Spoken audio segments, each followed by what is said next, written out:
نہ کر مشکل پر کی باتیں بیاں کر، نبی کے معطر پسینے کی باتیں میرے سرکار کی۔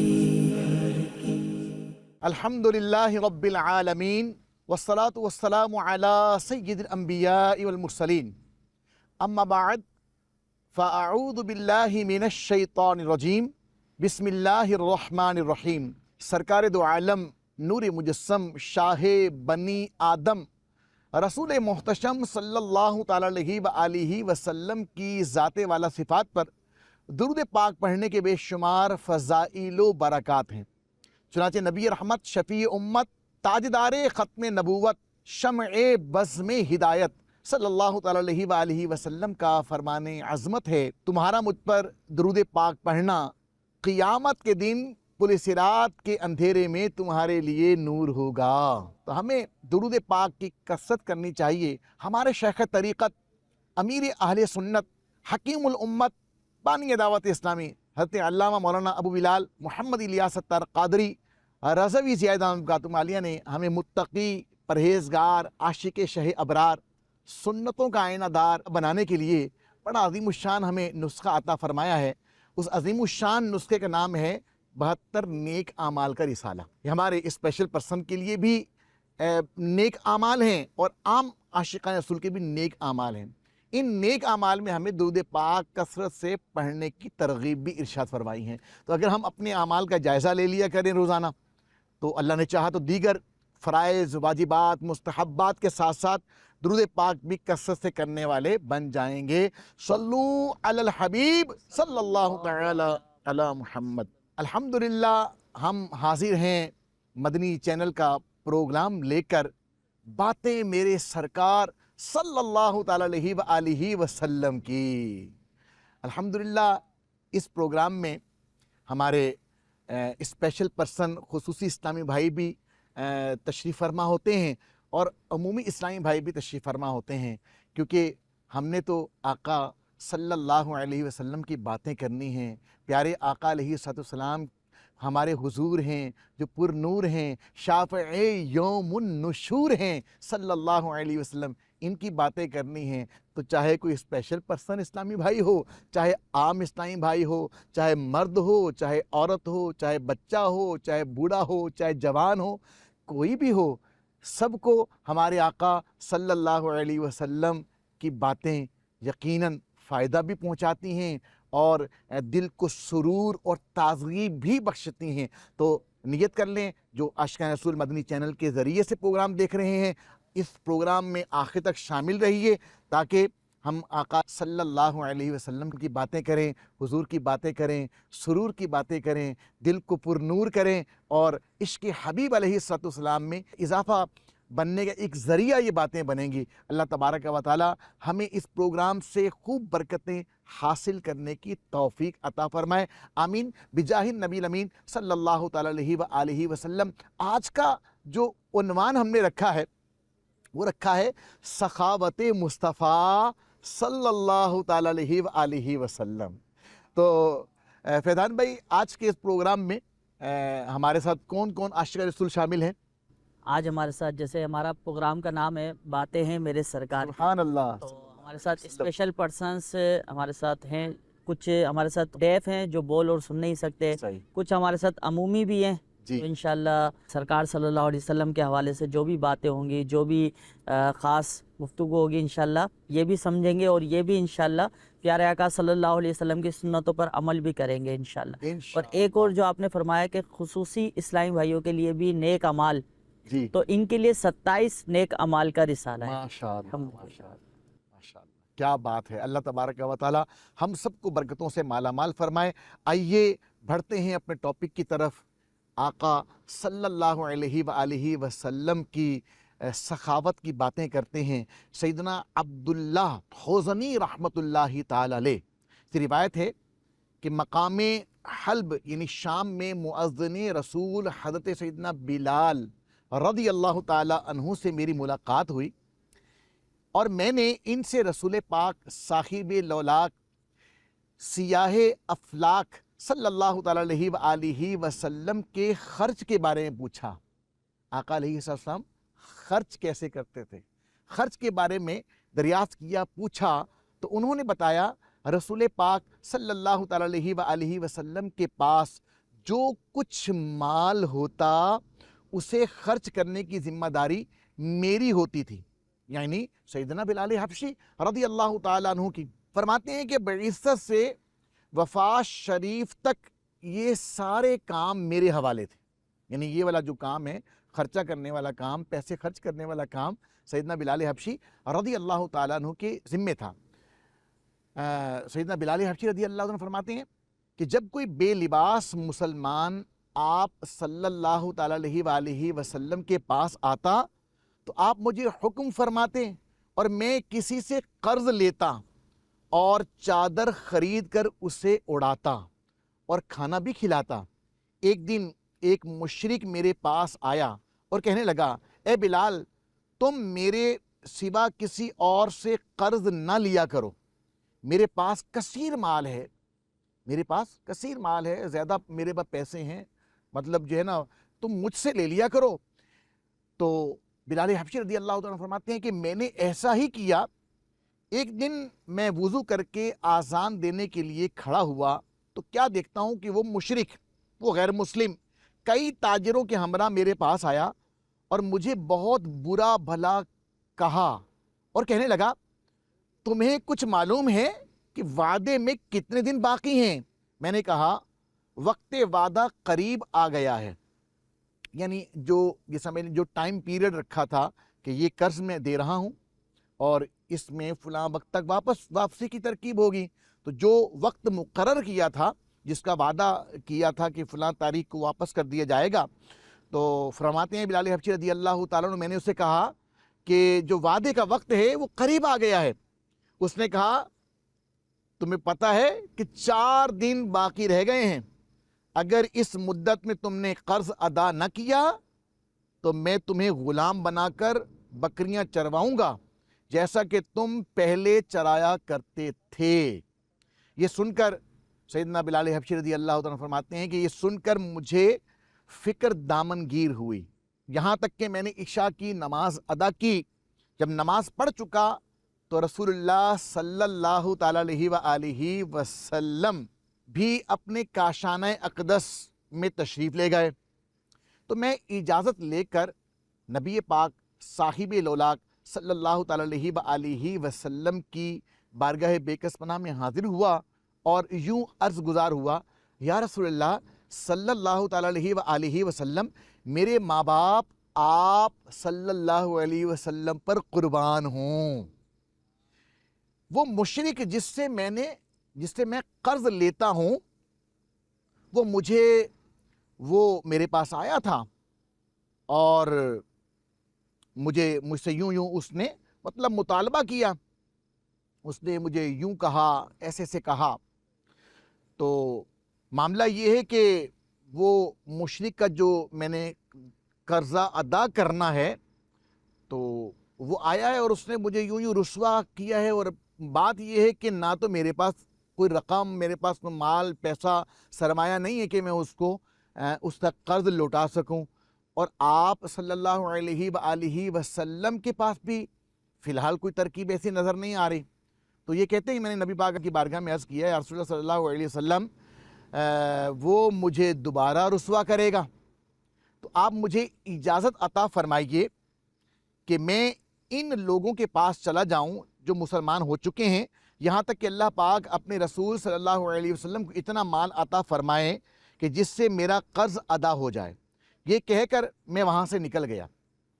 صبح کے وقت جانے کے ارادے سے جب میں باہر نکلا تو ایک شخص دوڑتا ہوا میرے پاس آیا اور کہنے لگا، اے بلال رضی اللہ تعالیٰ عنہ، رسول پاک صلی اللہ علیہ وآلہ وسلم نے آپ کو بلایا ہے۔ میں وہاں پہنچا تو کیا دیکھتا ہوں کہ سامان سے لدے ہوئے 4 اونٹ موجود ہیں۔ میں نے اندر آنے کی اجازت مانگی تو آپ صلی اللہ علیہ وسلم نے فرمایا، مبارک ہو، اللہ تبارک و تعالیٰ نے تمہارے قرض کی ادائیگی کا سامان کر دیا ہے۔ پھر فرمایا، تم نے 4 اونٹ دیکھے؟ میں نے عرض کی جی ہاں۔ آپ نے فرمایا یہ اونٹ حاکم فدق نے بھیجے ہیں، یہ ان پر لدا ہوا غلہ اور کپڑے سب تم رکھ لو اور ان کے ذریعے اپنا قرضہ اتار دو۔ میں نے حکم کی تعمیل کرتے ہوئے ایسا ہی کیا۔ پھر میں مسجد میں آیا اور رسول پاک صلی اللہ تعالیٰ علیہ وآلہ وسلم کو سلام عرض کیا تو آپ علیہ السلام نے مجھ سے پوچھا اس مال سے تجھے کیا فائدہ حاصل ہوا؟ میں نے عرض کی اللہ تبارک و تعالیٰ نے وہ تمام قرض ادا فرما دیا جو اس کے رسول صلی اللہ علیہ وسلم پر تھا۔ آپ صلی اللہ علیہ وآلہ وسلم نے فرمایا کہ اس مال میں سے کچھ باقی بھی بچا ہے؟ تو میں نے عرض کی جی ہاں۔ آپ صلی اللہ علیہ وسلم نے فرمایا مجھے اس سے بھی سبکدوش یعنی بے تعلق کرو، جب تک یہ کسی ٹھکانے نہ لگے گا میں گھر نہیں جاؤں گا۔ اللہ اللہ اللہ۔ آپ صلی اللہ تعالیٰ علیہ وآلہ وسلم نماز عشاء سے فارغ ہوئے تو مجھے بلا کر اس بقیہ مال کا حال دریافت کیا۔ میں نے عرض کی وہ میرے پاس ہے، کوئی سائل نہیں ملا۔ نبی پاک صلی اللہ تعالیٰ علیہ وآلہ وسلم رات کو مسجد ہی میں رہے۔ دوسرے روز نماز عشاء کے بعد مجھے پھر بلایا۔ میں نے عرض کیا یا رسول اللہ صلی اللہ تعالیٰ علیہ وآلہ وسلم، اللہ تبارک و تعالی نے آپ کو بے تعلق کر دیا۔ یہ سن کر آپ علیہ السلام نے تکبیر کہی، اللہ اکبر، تکبیر کہی اور خدا کا شکر ادا کیا، الحمدللہ، خدا کا شکر ادا کیا، کیونکہ آپ صلی اللہ علیہ وسلم کو ڈر تھا کہیں ایسا نہ ہو کہ موت آ جائے اور وہ مال میرے پاس ہو۔ اس کے بعد میں حضور علیہ السلام کے پیچھے چلنے لگا یہاں تک کہ آپ صلی اللہ علیہ وسلم اپنے کاشانہ اقدس میں تشریف لے گئے۔ صلو علی الحبیب صلی اللہ تعالی علی محمد۔ سنن ابو داود شریف میں یہ واقعہ، یہ حدیث پاک، یہ روایت موجود ہے۔ مدنی چینل کے ناظرین، میرے اسپیشل پرسن عاشقان رسول، ہم غور کریں، پیارے آقا صلی اللہ تعالیٰ علیہ وآلہ وسلم کو اللہ تبارک و تعالیٰ نے کیسی سخاوت کا جذبہ عطا فرمایا تھا، کیسے سخی تھے آپ، سبحان اللہ سبحان اللہ۔ یعنی 4 لدے ہوئے اونٹ نبی پاک علیہ السلام کی بارگاہ میں حاضر ہوئے، آقا صلی اللہ علیہ وسلم ہم نے وہ سارے تقسیم فرما دیا۔ پھر یہی نہیں، یعنی سیدنا بلال حبشی رضی اللہ عنہ کو دیا، پھر فرمایا کہ جو باقی بچا ہے وہ بھی دے دو۔ اچھا پھر کیا ہے، گھر نہیں جا رہے، یعنی وہ جب وہ مال ہے، وہ موجود ہے، وہ غلہ، وہ راشن ہے، وہ موجود ہے، بس مجھے خرچ کرنا ہے، مجھے دینا ہے، مجھے اللہ کی راہ میں لٹانا ہے۔ سبحان اللہ، گھر نہیں گئے جب تک یہ جو ہے وہ سب کا سب اللہ کی راہ میں خرچ نہ کر لوں، اس وقت تک گھر نہیں گئے۔ رات کو وہیں پر آرام فرمایا مسجد میں۔ اگلے دن بھی سارا دن گزرنے کے بعد رات کو جب جو ہے وہ عشاء کی نماز کا وقت آیا تو آقا علیہ السلام نے پوچھا بلال حبشی سے، تو بلال حبشی رضی اللہ تعالیٰ نے جب بتایا تو پھر آقا صلی اللہ علیہ وسلم نے جب اللہ کی راہ میں سارا مال دے دیا، جب سب لٹا دیا، پھر آقا صلی اللہ علیہ وسلم نے کیا کیا، اللہ کی کبریائی بیان کی، اللہ اکبر فرمایا ہے، اللہ تبارک و تعالیٰ کی حمد بیان کی، اور پھر آپ صلی اللہ علیہ وسلم اپنے گھر پر تشریف لے کر گئے۔ ہمیں بھی سیکھنے کو موقع ملتا ہے، ہم بھی اللہ کی راہ میں لٹا دیا کریں، ہم بھی اللہ کی راہ میں دیا کریں، ہم بھی صدقہ کریں، ہم بھی خیرات کریں، ہم بھوکوں کو کھانا کھلائیں، مسکینوں کے کام آئیں، محتاجوں کی جو ہے وہ دستگیری کر لیا کریں، ان کی جو ہے وہ مدد کریں، ان کے کام آئیں۔ کوئی مشکل میں ہے، کوئی پریشانی میں ہے، کوئی بیمار ہے، اس کی میڈیسن کے اخراجات کی ترکیب بنا دیں، اسے کوئی جو ہے میڈیسن کے اخراجات دے دیں، کوئی ایڈمٹ ہوتا ہے کہ آپریٹ وغیرہ کا معاملہ بن جاتا ہے خدا نخواستہ اور اس کے پاس رقم نہیں ادا کرنے کی، تو ہم جو ہے وہ آگے بڑھیں اور اس کی یہ مدد کریں کہ اس کا آپریشن کروا دیں۔ اسی طریقے سے آج کل حالات ایسے ہیں کہ جناب وہ بجلی کے بل بہت آتے ہیں، کسی کا بجلی کا بل زیادہ آ رہا ہے تو کسی کا گیس کا بل زیادہ آ رہا ہے، اسی طریقے سے جو ہے وہ اسکول کالج یونیورسٹیز وغیرہ کی فیسیں وغیرہ وہ ادا کرنے ہوتی ہیں. اسی طریقے سے اور دیگر اگر دیکھیں ہم یوٹیلیٹی بلز ہیں اور دیگر اخراجات ہیں تو غور کریں کہ ہمارے بہن بھائیوں میں سے ہمارے عزیز و اقارب میں سے ہمارے پڑوسیوں میں سے کوئی ایسا تو نہیں ہے کہ جو ٹینشن میں ہے کوئی پریشانی میں ہے تو کام آ جائے نا. اللہ نے آپ کو دیا ہے, اللہ کی راہ میں خرچ کریں. آقا صلی اللہ علیہ وسلم کی سخاوت کے صدقے میں ہمیں بھی سخی بننا چاہیے, اللہ کی راہ میں مال لوٹانا چاہیے, خرچ کرنا چاہیے. بھئی ہمارے قریب میں جامعۃ المدینہ ہے یا ہمارے قریب میں مدرسۃ المدینہ ہے, ماشاء اللہ تعالی قرآن پاک ناظرہ اور حفظ کا سلسلہ بن رہا ہے, ہزاروں روپے بلکہ بعض دفعہ ہو گیا لاکھوں روپے کے اخراجات ہوتے ہیں. تو ناظم صاحب فکر مند ہوتے ہیں کہ بھئی یہ اتنے اخراجات جو ہیں وہ کہاں سے آئیں گے. تو ہم آگے بڑھیں, مدرسے کی انتظامیہ کے ساتھ معاونت کرنے لگ جائیں, ہم آگے بڑھیں. ہم اگر مسجد کے اخراجات کے اندر معاملات ہو رہے ہیں کچھ مہینے کے مہینے کچھ رقم مان لیں, ان کو دے دیا کریں. اسی طریقے سے جو ہے وہ کچھ جمعے کے دن وہ چندے کے اندر حصہ ملا لیا کریں. ایسے ہی کوئی پوچھ لے جا کر امام صاحب سے, انتظامیہ سے, مسجد کی انتظامیہ سے پوچھ لیں کہ سر کوئی کام ہے تو مجھے بتائیں, میں وہ کام کروا دیتا ہوں. بھئی موٹر اگر لگوانی ہے نئی تو موٹر لگوا دیں, اگر جو ہے وہ وضو خانے میں نل وغیرہ لگوانے ہیں وہ لگوا دیں, اگر لائٹ وغیرہ کا مسئلہ ہے تو اس کو حل کروا دیں. جیسے وہ بجلی کے بڑے معاملات ہوتے ہیں, لوڈ شیڈنگ کا سلسلہ ہوتا ہے, اس کے اندر آگے بڑھ کے ہم یوں کام کر سکتے ہیں کہ ہم جو ہے سولر سسٹم لگوا کے دے سکتے ہیں. بہرحال آقا علیہ الصلوۃ والسلام کی سخاوت کے صدقے میں بھی ہمیں بھی اللہ کی راہ میں خرچ کرنا چاہیے, سخاوت والا معاملہ اپنانا چاہیے. رب ہے معطی, یہ ہیں قاسم, رزق اس کا ہے, کھلاتے یہ ہیں, اور اپنے بھرم سے ہم حلقوں کا پلہ بھاری بناتے یہ ہیں. اور کہہ دو رضا سے خوش ہو خوش رہ کہ مزد رضا کا سناتے یہ ہیں. آقا صلی اللہ علیہ وسلم کی سخاوت کے صدقے اللہ تبارک و تعالی ہمیں بھی جو ہے وہ سخاوت کا عظیم جذبہ اللہ نصیب فرمائے. آمین بجاہ النبی الامین صلی اللہ تعالی علیہ وآلہ وسلم. سیدنا مجمع انصاری رحمۃ اللہ تعالی علیہ ایک بزرگ رحمۃ اللہ تعالی علیہ کے متعلق بیان کرتے ہیں کہ انہوں نے فرمایا, اللہ پاک کا مجھے دنیا کی آسائشوں سے بچا لینے کا احسان اس یعنی دنیا کی کشادگی مثلا مال دولت کی صورت میں ملنے والی نعمت سے افضل ہے, کیونکہ اللہ پاک نے اپنے پیارے نبی صلی اللہ علیہ وسلم کے لیے دنیا کو پسند نہیں فرمایا. اس لیے مجھے وہ نعمتیں جو اللہ پاک نے اپنے نبی صلی اللہ علیہ وسلم کے لیے پسند فرمائیں ان نعمتوں سے زیادہ پیاری ہیں جو اس نے اپنے نبی صلی اللہ علیہ وسلم کے لیے ناپسند فرمائیں.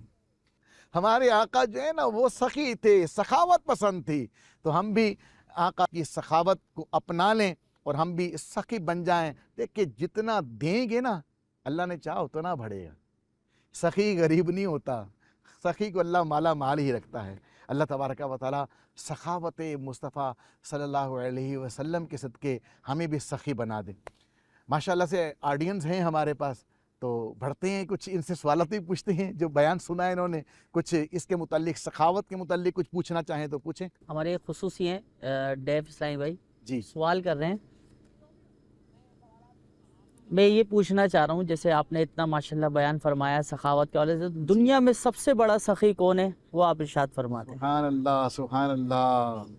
ارے بھائی دنیا میں سب سے بڑا سخی کون ہے؟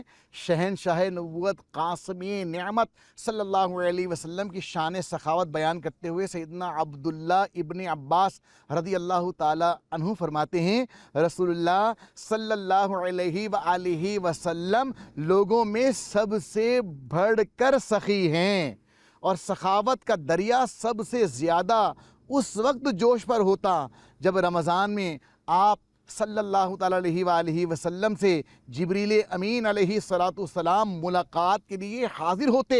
جبریل امین علیہ السلام رمضان شریف کی ہر رات میں حاضر ہوتے اور رسول کریم رؤوف الرحیم صلی اللہ علیہ وآلہ وسلم ان کے ساتھ قرآن عظیم کا دورہ فرماتے. بس رسول اللہ صلی اللہ تعالیٰ علیہ وآلہ وسلم تیز چلنے والی ہوا سے بھی زیادہ خیر کے معاملے میں سخاوت فرماتے.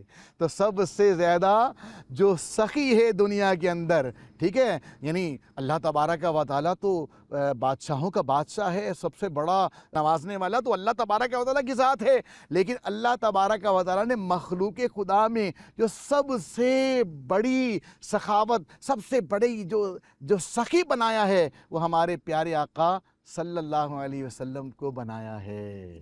میرا آپ سے سوال یہ ہے کہ پیارے نبی صلی اللہ تعالیٰ علیہ وآلہ وسلم کسی کو تحفہ بھی عنایت فرماتے تھے. دیکھیں سخاوت مصطفیٰ میں نبی رحمت، شفیع امت، قاسم نعمت صلی اللہ تعالیٰ علیہ وآلہ وسلم کا جو سخاوت بھرا انداز تھا، اس میں ایک اس کا پہلو یہ ہے، آقا دو جہاں صلی اللہ علیہ وسلم تحفہ دیا کرتے تھے، ہدیہ دیا کرتے تھے، اور ہدیہ قبول بھی فرمایا کرتے تھے، اور ہدیہ قبول فرمانے کے بعد پھر جو ہے وہ دوسروں کو نواز بھی دیا کرتے تھے. تو ہدیہ دینا لینا یہ نبی رحمت صلی اللہ علیہ وسلم کی سنت بھی ہے، پیاری پیاری ادا ہے. ہمیں بھی چاہیے ہدیہ دیا بھی کریں، اور اگر کوئی ہدیہ دیتا ہے تو اسے قبول بھی کر لیا کریں. بہرحال اس کے بھی ہدیہ کے تحفے کے حوالے سے بھی شرعی احکامات ہیں، کون تحفہ قبول کر سکتا ہے، کس کا کر سکتا ہے. بہرحال نبی پاک کی سخاوت کے پہلوؤں میں سے ایک پہلو یہ بھی تھا کہ آقا علیہ السلام ہدیہ یعنی تحفہ دیا کرتے تھے.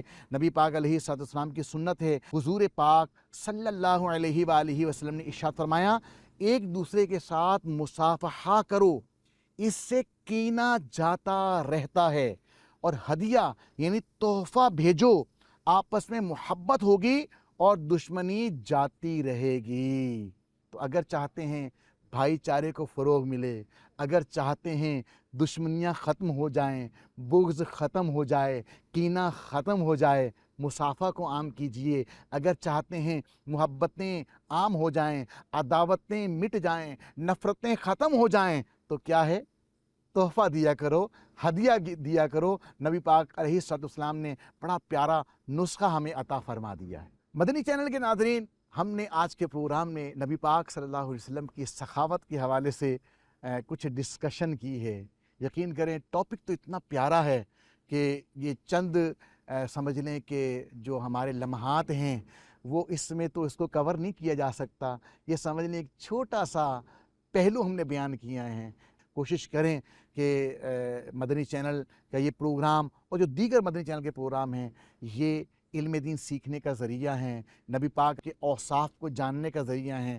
یوں اگر سخاوت کی باتیں، شجاعت کی باتیں، آقا کی محبت کی باتیں، آقا کی چاہت کی باتیں، آقا کی جو ہے وہ یاد میں، اور ان کی باتیں کریں گے، سنیں گے، تو اللہ نے چاہا تو محبت رسول میں، عشق رسول میں اضافہ ہوگا. سنیں گے عمل کا جذبہ بھی ملے گا، سیرت سے سیکھ کر عمل کرنے کا جذبہ ملے گا. اللہ نے چاہا تو اگر ہم نے عمل کرنے میں کامیاب ہو گئے نا تو انشاءاللہ ہمارا معاشرہ امن کا، بھائی چارے کا، محبت کا، پیار کا، چاہت کا انشاءاللہ الکریم گہوارہ بن جائے گا. اللہ تبارک و تعالی ہم سب کو عمل کرنے کی توفیق عطا فرمائے. آمین بجاہ النبی الامین صلی اللہ تعالی علیہ وآلہ وسلم.